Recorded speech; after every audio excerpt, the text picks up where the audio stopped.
আপনার ক্ষতি হবে, যে একটা মানুষের জীবন তো বাঁচবে। ঠিক আছে, আমার মনে হয় যে এটা আমাদের ভেঙে ফেলা উচিত, উচিত না? কি মনে হয় সবার? কিন্তু সবাই এগ্রি কিনা? এখন বাংলা তো আমাদের আবারও আটকাবে, পুলিশ মামলা দিবে। মামলা খাবেন, কমার্শিয়াল হ্যাঁ, হ্যাঁ। মামলা খাবেন। না তাহলে আমরা একটা কাজ করি, কমার্শিয়ালটা কি জানে?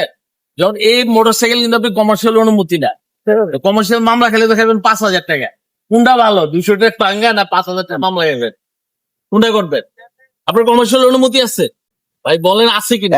এখন বাংলা তো পরবর্তী সামনে গেলে আমাকে ধরবে, আবার মামলা দিবে, তাহলে ওইটা আপনি যাত্রী নিবেন না, আপনি ভালো এটা কিনে যাত্রী নিবেন যাত্রী তো অলরেডি আমার গন্তব্যে পৌঁছাই নাই আমি। না। আপনি আমার কথা বুঝছেন কিনা? বুঝছি, আমি তো উনি যদি বেশি পণ্ডিত, আপনি ভাই আউটন, আপনার আমার দরকার নেই। গন্তব্যে যারা যেতে পারি না তো। awareness করতে চাই, আমি তাদেরকে উইলিংলি বলতে চাই, উইলিংলি যাওয়ার অ্যাওয়ার্ড করতে চান, তারা এটা ভাঙবেন। আর আমরা কমার্শিয়াল মামলা নিয়ে যাবেন, বলছি, 5,000 টাকা করে কমার্শিয়াল মামলা, বলছি বুঝা গেছে? তাহলে আপনার ভাঙা উচিত, ভেঙে ফেলেন আশা করি। ভাঙা উচিত না আমাদের? এই মুহূর্তে না হলে মামলা লিয়ে যান, 5,000 টাকা করে একটা কমার্শিয়াল মামলা লিয়ে যান। এই ঠিক আছে, যারা ভাঙবে না কমার্শিয়াল মামলা যান, যারা ভাঙবে না এক সাইডে হন, আর যারা ভাঙবে না এক সাইডে হন। দেখছো অবস্থা? শেয়ার করার ভাঙিয়ে বলাইছে।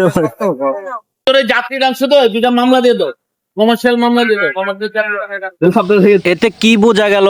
আমি তো কিছুই বুঝলাম না। এই বাংলাদেশে কত ধরনের দুর্নীতি চলে, প্রত্যেকটা খাদ্যের উপরে ভেজাল চলে, সেইগুলা ঠেকাতে পারে না। কত মাদক চলে, মাদক ব্যবসা চলে, সেইগুলা ঠেকাতে পারে না। ওনারা হেলমেট সচেতনতা করতেছে, যেটা দেশের বেশি ক্ষতিকর না।